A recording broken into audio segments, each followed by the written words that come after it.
Hello and welcome to Only Fanatic. In today's episode, we're going to be dissecting this contraption, a hatch freezer. Now, why might you want a hatch freezer? Hydrogen. Lots and lots of hydrogen. These here are Saturn Critter Trap plants, and so long as you keep them fed with a critter and a small amount of polluted water, they'll produce hydrogen. And in fact, they're both more power efficient and more water efficient than an electrolyzer. So a hatch freezer is a room that is gas isolated and temperature isolated using a liquid lock and some insulated tiles, with some additional automation thrown in that's there to keep the traps fed. Next, let's look at some numbers. When fed and irrigated, a Saturn Critter Trap will produce, on average, 41.67 grams of hydrogen per second. For reference, a hydrogen generator will consume 100 grams of hydrogen per second. So one plant is enough to run a hydrogen generator at a little more than 41% of the time. In my setup here, I've got 9 critter traps, which is enough to keep 3 hydrogen generators running full time with a little extra. The little extra I'm using to power my hydrogen rocketry program.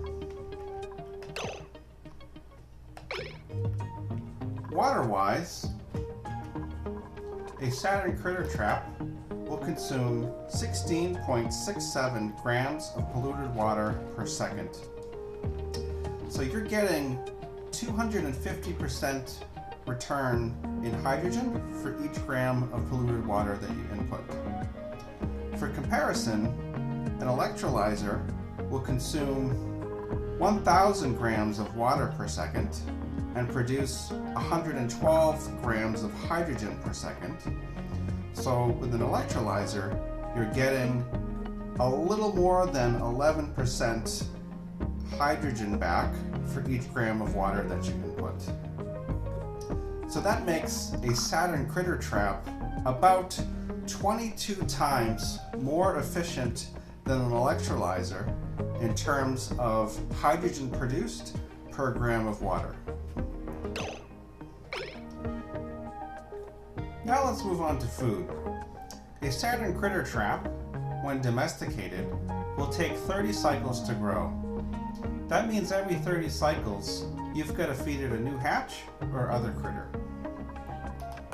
A hatch, when it dies, will produce 3,200 calories worth of meat. And normally what you do is you cook those 3,200 calories worth of meat into 4,000 calories worth of barbecue. That means the Saturn Critter Trap consumes the equivalent of 4,000 calories worth of barbecue every 30 cycles, or 133 approximately calories per cycle. In survival mode, a duplicant consumes 1,000 calories per cycle.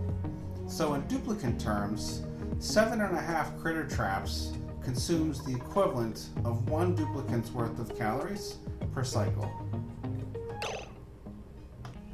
Now these traps will produce plant meat, however the quality is poor, and there are no recipes in the microwave musher, electric grill, nor the gas range to improve it. So I would recommend not feeding it to your dupes, but instead just chucking it into a compost or feeding it to the tree.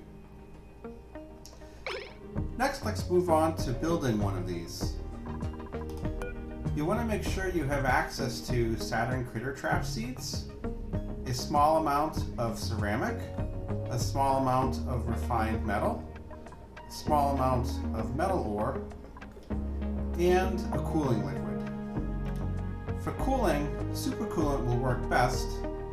If you don't have access to supercoolant, you can also use petroleum, crude oil, ethanol, or naphtha. You don't want to use salt water because the temperature of the hatch freezer will be well below the freezing point of salt water. The Saturn Critter Trap seeds can be found in the uranium biome. I didn't have a uranium biome in my starting planetoid, but I did have one on this other planetoid. And in fact, you can see I've got an unused trap seed right here. When setting these up, you want to make sure that you use insulated tiles. Again, because the temperature of the freezer will be much colder than the rest of your base. And you want to maintain a pure hydrogen environment. So you'll also want to make sure that you use a liquid block to keep that hydrogen separated from the rest of your base. The liquid lock should also be made of the same liquid that you're using for your cooling loop. Again, supercoolant, petroleum, crude oil, naphtha, or ethanol. And this is because the temperature of the room will be very cold, and if you try to use salt water, that can freeze. Plumbing wise, the Saturn Critter Traps require polluted water, and here's where you want to use your ceramic. The incoming polluted water, you want to use insulated liquid pipes made from ceramic, and this is to make sure that the temperature of the incoming polluted water doesn't fall below its freezing point. Again, because the temperature of the hatch freezer will be lower than the freezing point of the polluted water. It may also be convenient to locate a kitchen adjacent to your hatch freezer, which I'm doing here. The reason that's convenient is because hydrogen counts as a sterile atmosphere, and the temperature of the hatch freezer is going to be well below the temperature required to keep food in the deep frozen state. So when food is deeply frozen and in a sterile atmosphere, it stops it from decaying. Shipping wise, we've got 2 conveyor rails. We have an incoming conveyor rail which contains hatch eggs. These will get dropped off into the hatch freezer when there's not too many critters already present. If there's too many, they instead will get dropped off into this more traditional drowning pool. We also have an outgoing conveyor rail where any plant meat that's produced from the traps, or any meat that's produced from hatchlings that freeze to death, is picked up, loaded onto this conveyor rail, and dumped off into the kitchen.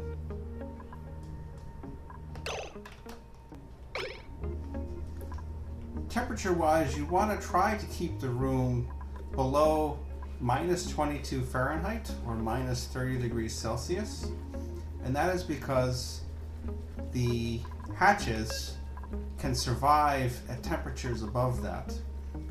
When you keep the room at temperatures below that, any excess hatches that aren't being consumed by the Saturn Critter Traps will eventually freeze to death. Automation wise, we've got a critter sensor in the hatch freezer to detect if the number of critters and eggs exceeds the number of traps present. When that's true, anything extra instead will get dumped off into the traditional drowning pool. This is here just to make sure that the number of hatches in this room doesn't get out of control. I happen to find it annoying when there are too many critters in a room, so that's why this is here. You can consider that as optional if that doesn't bother you. Other than that, we have some hydroponic farm tiles, obviously, to grow the traps. We also have a couple of gas pumps to pump out the hydrogen. And finally, a canister emptier sets to dump off any hydrogen that we find elsewhere in their map into this room. This too is optional. Automation wise, we have an Atmos sensor hooked up to the 2 gas pumps. This Atmos sensor is set to 2,000 grams. When the atmosphere exceeds 2,000 grams, the gas pumps are enabled. And this is here just to make sure that we don't accidentally pump out all of the hydrogen in the room and lose our sterile atmosphere for the food. We have a second Atmos sensor that's set to 10,000 grams. And this is here to act essentially as a battery. The hydrogen that I'm producing in the hatch freezer gets fed into these hydrogen generators. And so I wanted to have a large buffer of hydrogen in case of an emergency.